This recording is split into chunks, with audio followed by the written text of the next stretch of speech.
एक मां ने अपनी बेटी के सामने अपने पति का गुप्तांग काटा और दोस्तों उसके पति की तड़प तड़प कर हो जाती है मौत। आखिर ऐसा क्या हुआ जो एक मां को अपनी बेटी के सामने ऐसी गंदी और घिनौनी हरकत करनी पड़ गई? इस घटना की पूरी सच्चाई जानने के लिए आप हमारे वीडियो को अंत तक जरूर देखिएगा। नमस्कार, मैं हूं सुदेश कुमार और मेवात आज तक चैनल में आपका स्वागत है। दोस्तों, यह घटना है उत्तराखंड के अल्मोड़ा की। उत्तराखंड के अल्मोड़ा में एक सुनीता नाम की औरत रहा करती थी जिसकी उम्र थी 35 साल। उसकी शादी हो चुकी थी, शादी को बहुत सारे दिन गुजर चुके थे और उसके पति का नाम होता है जितेंद्र।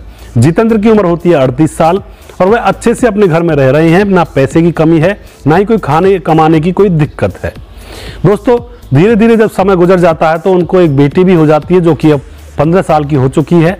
अब क्या होता है, धीरे धीरे जैसे समय गुजरता है तो दोनों पति पत्नी के बीच में, सुनीता और जितेंद्र के बीच में छोटी छोटी बातों को लेकर झगड़े होने लगते हैं। झगड़े स्टार्ट हो जाते हैं। दोस्तों, उनके झगड़ों से उनकी बेटी जो कि 15 साल की होती है वह भी बहुत ज़्यादा परेशान रहती है, क्योंकि उनके मम्मी पापा हमेशा बात बात पर लड़ाई झगड़ा करते रहते हैं।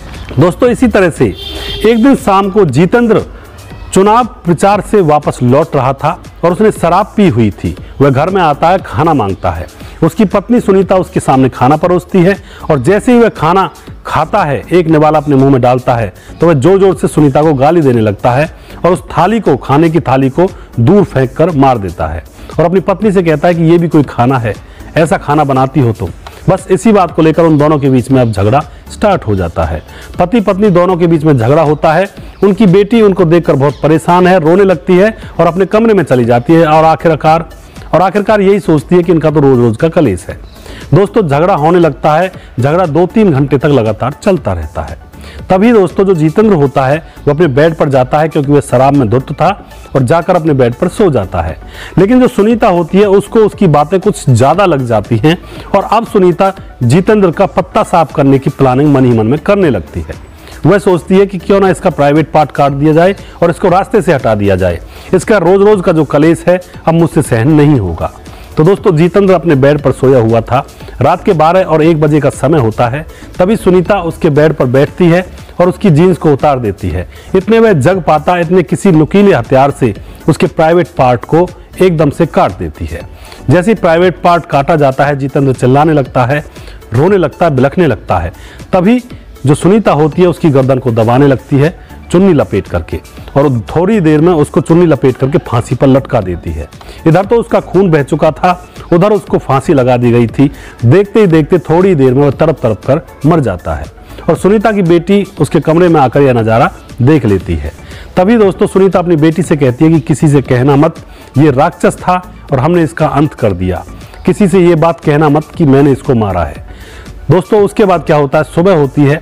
सुबह सुनीता आस पड़ोसियों को बताती है कि मेरा पति शाम को शराब पी कर आया था और उसकी ठोकर लगने से उसकी मौत हो गई। उसके अंतिम संस्कार की तैयारियां करवा दीजिए। तो गांव वाले जितेंद्र की अंतिम संस्कार की तैयारियां करवाने में जुट जाते हैं। लेकिन दोस्तों, तभी सुनीता की बेटी जो 15 साल की होती है वह अपने चाचा के पास फोन करती है और चाचा को सारी घटना बता देती है कि मेरे पिता को मेरी मम्मी ने मारा है, वह अपने आप नहीं मरे हैं। दोस्तों, फिर उसका चाचा पुलिस के पास फोन करता है। पुलिस आती है गांव में और फिर मामले की छानबीन करती है और जो गांव के लोग होते हैं जो जितेंद्र की अंतिम संस्कार की तैयारियां कर रहे थे वह रुक जाते हैं, क्योंकि यह पुलिस का मामला होता है। तभी पुलिस सुनीता को अरेस्ट कर लेती है और उससे सख्ती से पूछताछ करती है।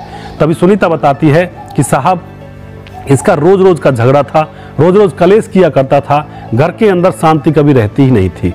हमारे घर में ना पैसे की कमी थी, ना ही हमारा कोई ऐसा बुरा वक्त चल रहा था, समय अच्छे से गुजर रहा था, लेकिन इसके रोज रोज के झगड़े से मैं परेशान हो चुकी थी और इसलिए मैंने इसको रास्ते से हटा दिया और अब मुझे कोई अफसोस नहीं है। मैं अपनी बाकी की बची हुई जिंदगी को जेल में काट लूंगी, इस घर में रहने से तो अच्छा जेल होगा। तो दोस्तों, पुलिस उसको अरेस्ट कर लेती है, उसको जेल भेज देती है। तो आप क्या कहना चाहोगे इस घटना के बारे में? क्या सुनीता ने अच्छा किया या फिर गलत किया? या सुनीता की जो पति था वह अच्छा कर रहा था या फिर वह गलत कर रहा था?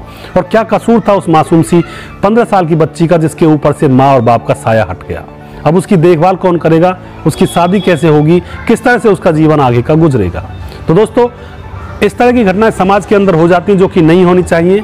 पति पत्नी के बीच में हमेशा से, सदियों से झगड़ा चलता आया है।